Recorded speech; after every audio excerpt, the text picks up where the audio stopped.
The Paul Leslie Interviews. It's a great pleasure to be speaking with the one and only Gene Watson. Thank you very much. Thank you for agreeing to do this interview. Yes, sir. I think most stories are best from the beginning. What was life like growing up? I grew up as a country boy out on a rural route, went to a country school. I was raised up poor, didn't have that much. Certainly nothing to be ashamed of. As far as being an entertainer by profession was something I never dreamed of. That was never one of my goals in the future. So it's kind of happened all by chance. It never was one of my desires to become an entertainer or anything like that. It just happened. I always dreamed of just working on cars. That was, as a boy growing up, that's all I ever thought about. Tell us about your parents. What were they like? Well, they were both great influences on me musically wise. All of our music was done in church. We used to sing in church, and of course my dad played guitar and sang with my mother, and I grew up singing with my sisters and brothers. That's all the music that we, really were a part of, except for listening to the radio. On the note of radio, can you remember specific songs that were especially an influence on you when you were younger? Amazingly enough, when I was young, that was back when the top 10 was on the radio every Sunday, and a song that was a hit might stay on there 3 or 4 weeks, which is a thing of the past. But I listened heavily to Lefty Frizzell, Webb Pierce, Carl Smith, Farron Young. These guys, I grew up on them, Hank Williams, of course, and I pretty much knew what was happening on the radio, even though I wasn't a part of it. I always loved music, and I always figured that I was going to be singing no matter what type of work I did, because I just loved music that much. I was inspired by and influenced probably by several country artists back then. What about the first time you recorded? Was it an intimidating process, or did it feel natural? It certainly was. I don't think it was out of the ordinary as far as singing, because I knew that I knew how to sing, but I never had heard myself. I had no idea what I'd sound like. And really, my first record that I made was down in South Texas, and it wasn't that good, but it was fun to do. Even then, I never figured that I would be in the music business, for a career.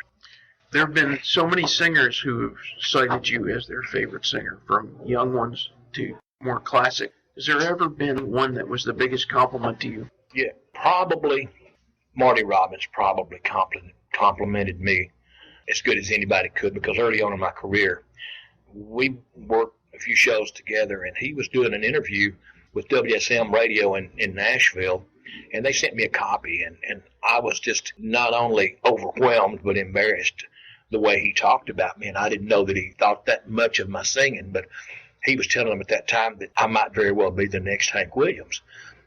I never dreamed that he even listened to me, at that time, much less thought that much of my singing. So Ray Price is a great entertainer, and I'm such a fan of his. And he tells me every time we work together, that keep doing what I'm doing. He said, you're the one to carry it on. And how, I don't know how he can say that as great as he is, what he's done for country music. But I've had so many compliments, and I respect each and every one of them. I don't know if I'm worthy of some of the compliments I've had, but I certainly appreciate it. Is there a song that means the most to you out of the ones you've recorded? I don't think so. I've always had the freedom to pick and choose all my own songs and what I recorded. It seemed like every one of them that I recorded meant something to me, or I wouldn't have recorded them. And I know that each one of them couldn't be a hit. And back then, like on the long plays and the little single 45s, when they were shipping A and B sides, I knew all of them couldn't be A sides. But I was bound and determined to make every song that I recorded as close as I could make it to being a hit song. When I decided to go into the music business full time, I made myself a vow. I said, I'm going to give it everything I've got. And then if it don't work, at least I can say I tried. I've never slowed down from that. There's 2 songs that you recorded written by Bruce Birch. One is I Catch Myself, and the other, This Wanting You. Really great songs. They're both great songs. And I admire songwriters that can come up with these quality songs. But there's a little asterisk right there, No matter how good the song is, I've got to sell it to me. I've got to believe that this is my song.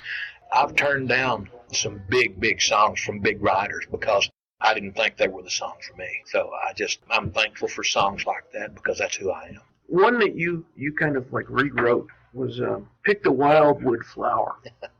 What was the process of kind of like rewriting the lyrics? Well, it kind of happened. It kind of happened just like that in my life story, really.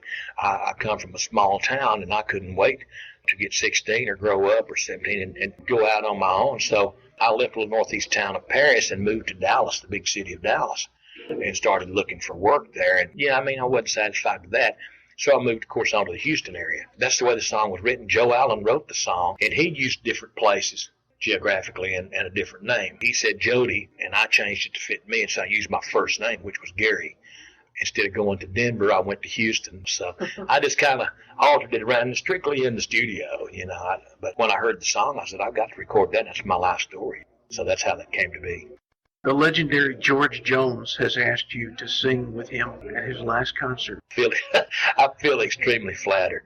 I've worked with George a lot of shows, and we've always had a lot of fun. I remember one tour we was on, I was opening a show for George, and we were working so many shows it got where he wanted me to come up in his show and do a gospel song at the end of his show, and then we'd close his show with Farewell Party, which was my song, you know. So George and I think we have all the admiration in the world for each other. I certainly do for him, and I'm flattered that I was asked to come to his farewell party. We're living in a day and age when some of these acts, it's like here today, gone later today. Yeah. You've been around for 50 years, and you're still performing. What do you credit the longevity of your career? I think being true to myself, being true to the business, and true to the fans out there. I'm still one of those that after each show I sign autographs, I shake hands, I take pictures. I'm one of the ones that when I tell the people out there I love them and they're the reason for me being here, I mean that. Because I don't care how many times they play a song on the radio. If the people don't like it, if they don't go buy it, if they don't come to see your shows, you're dead in the water. So really they deserve all the things, you know, for my success and my longevity. I appreciate the music itself, me picking the right songs to relate to my fans, but they've kept me out here. You've recorded so many of your songs over again for this album that you did. What was the process of recording those songs over? Was it interesting, exciting? What? Difficult. You tried to make it as close to the original. I went in the studio and I wanted these songs to be as close to the originals as I could get them. No one likes cover songs because they'll go buy one expecting to hear it the way they heard it for the first time, and invariably the artist phrases it different, the tempo's changed, the chord that they sing it in, the key they sing it in is changed, and so it winds up being a stranger, you know, and I didn't want that to happen. So when I went in the studio to record this album, I took the originals with me. You know, as time goes by, evolves, you change this by working in front of live audiences and all that. You change. Maybe you don't mean to, but you do. You change the song. If it's a lively crowd, you might pick the tempo up, and I didn't want to do that. So I took the original recordings in the studio with me. And every time there was a thought about the phrasing, the way I said something, whatever, I referred back to the originals. And I tried to get them as close as I could get them to the originals. And we've been told by a lot of people we did a fantastic job. But it was hard. It was hard to do it just like the originals because time passes by and things change. I still do all the songs in the same key. And I try to do them just like the record. In fact, that's one of the best compliments we can have from the fans. We sound like our records. I feel good about it. I think we captured the originals in the recuts. At heart, who is Gene Watson? Just a nice guy, I hope.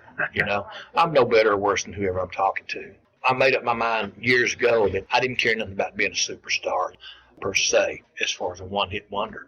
I didn't want to jump out there and have a hit and then be forgotten, you know. I'd rather stay consistent. Mm-hmm. If I'm going to be a top 5 artist, I mean, let's get some consistency going because that ain't half bad. But fortunately, for a lot of years, I was a 1, 2, and 3 consistency, and that's what it's all about as far as I'm concerned. I listen to people. I talk to them. I understand them. I'm a people person. I can talk to a man 5 minutes, and I know him, you know, and I try to tell his life story in song. I study people. I like people, and, you know, as a whole, but I'm just a nice guy. My last question is very open-ended.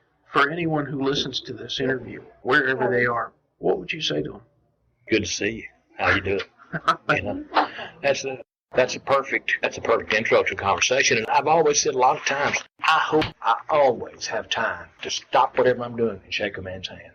I don't want to ever get so busy that I can't take time to stop shake a man's hand. Well, Mr. Watson, pleasure to talk to you. I hope we get a chance to talk again someday. I hope so. I appreciate you taking time.